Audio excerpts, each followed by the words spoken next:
Koneksi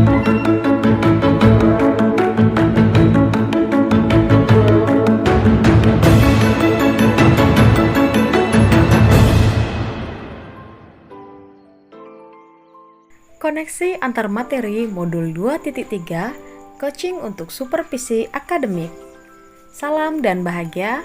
Perkenalkan, nama saya Renova Simarmata, CGP Angkatan 11, Kabupaten Rokan Hulu.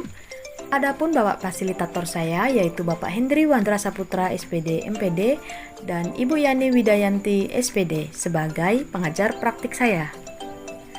Pemikiran reflektif terkait pengalaman belajar tentang supervisi akademik yang bertujuan untuk pengembangan kompetensi diri dalam setiap pendidik di sekolah dengan pendekatan yang digunakan coaching yang memiliki 3 prinsip yaitu 1. Kemitraan, 2. Proses kreatif, dan yang ketiga memaksimalkan potensi. Kompetensi inti coaching yang harus dimiliki diantaranya yaitu 1. Kehadiran penuh atau present, yang kedua mendengarkan aktif, dan yang ketiga mengajukan pertanyaan yang berbobot. Percakapan berbasis coaching menggunakan alur tirta, yaitu tujuan, identifikasi, rencana aksi, dan tanggung jawab. Dengan menggunakan 3 tahapan supervisi akademik, yaitu yang pertama, pra-observasi atau perencanaan, yang kedua, observasi atau pelaksanaan, yang ketiga, pasca observasi atau tindak lanjut. Adapun emosi-emosi yang dirasakan terkait pengalaman belajar yaitu cemas.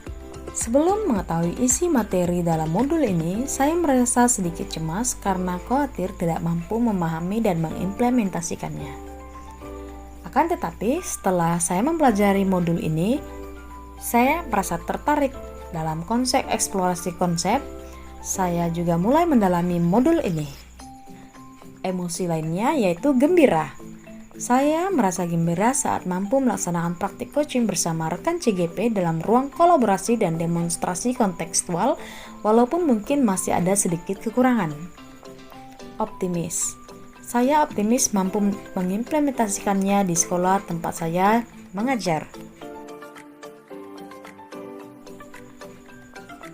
Keterkaitan dengan keterlibatan diri dalam proses belajar yaitu saya mampu berkolaborasi dengan rekan sesama CGP saat mempraktikkan proses coaching menggunakan alur tirta dan sesuai dengan prinsip coaching dalam ruang kolaborasi dan demonstrasi kontekstual, baik berperan sebagai coach, coachee maupun sebagai pengamat.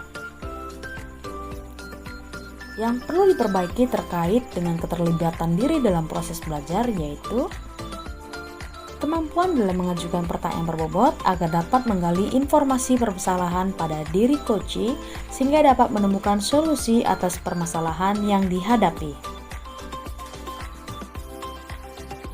Keterkaitan terhadap kompetensi dan kematangan pribadi, yaitu setelah saya mempelajari modul 2.3 ini tentang coaching dalam supervisi akademik, kompetensi saya sudah mulai berkembang, ditandai dengan adanya kemampuan untuk mempraktikkan proses coaching menggunakan alur tirta, baik sebagai coach, coachee maupun pengamat.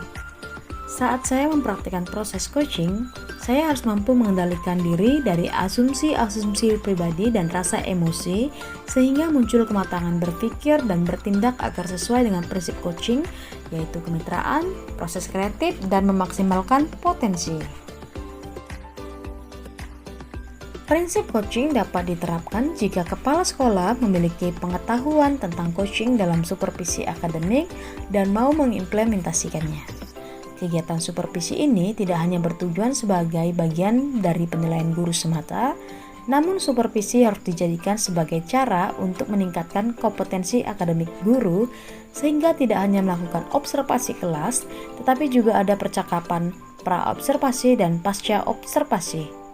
Dalam percakapan pra-observasi, sekolah harus mendiskusikan perencanaan yang akan dilakukan oleh guru, sedangkan saat pasca observasi, kepala sekolah memberikan umpan balik dan tindak lanjut terkait pelaksanaan observasi kelas yang dilakukan oleh guru. Memunculkan alternatif terhadap tantangan yang diidentifikasi yaitu Yang pertama, alternatif solusi yang dapat dilakukan adalah dengan melakukan sosialisasi kepada seluruh komunitas sekolah saat kegiatan rapat. Yang kedua, solusi selanjutnya adalah dengan memberikan contoh praktik coaching dalam supervisi akademik melalui berbagai media informasi digital yang dapat diakses oleh seluruh komunitas sekolah. Membuat keterhubungan, yaitu saya pernah disupervisi oleh kepala sekolah dan koordinator sekolah, namun kegiatan supervisi tersebut hanyalah sebatas menjalankan kewajiban saja, tanpa mengetahui makna supervisi sebenarnya. Kegiatan supervisi akademik hanya dilakukan saat pengawas atau kepala sekolah melakukan observasi kelas saja, tanpa adanya kegiatan pra-observasi dan pasca-observasi, sehingga hanya sebatas pemberian nilai guru saja.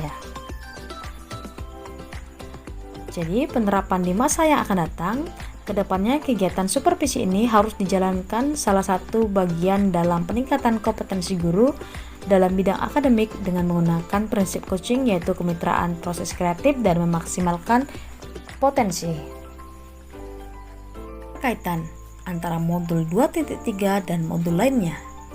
Dalam pembelajaran berdiferensiasi, murid dikelompokkan berdasarkan kebutuhan belajarnya agar dapat memaksimalkan potensi yang dimiliki. Begitu pula dengan praktik coaching, yang harus memaksimalkan potensi coach agar dapat menemukan sendiri pertanyaan-pertanyaan berbobot dan memancing coach untuk menemukan solusi atas permasalahan yang dihadapi. Keterkaitan selanjutnya yaitu dalam pembelajaran sosial emosional terdapat teknik stop dan maintenance yang dilakukan untuk dapat membuat suasana lebih menjadi kondusif. Saat melakukan coaching pun, seorang guru harus menerapkan teknik tersebut agar dapat fokus dan terwujudnya kehadiran penuh atau present saat melakukan proses coaching. Fokus utama pelaksanaan supervisi akademik ini oleh kepala sekolah yaitu kesadaran kepala sekolah akan kompetensi supervisi yang harus dijadikan semangat dan dukungan oleh para guru. Coaching yang diberikan kepala sekolah akan memberikan pengaruh pada proses pembelajaran. Suasana kebersamaan sekolah yang mendukung bisa dijadikan sebagai sarana untuk membangun kinerja lebih maksimal, dan kegiatan supervisi akademik ini akan berjalan dengan nyaman. Sekian pemaparan dari saya ucapkan terima kasih. Salam dan bahagia.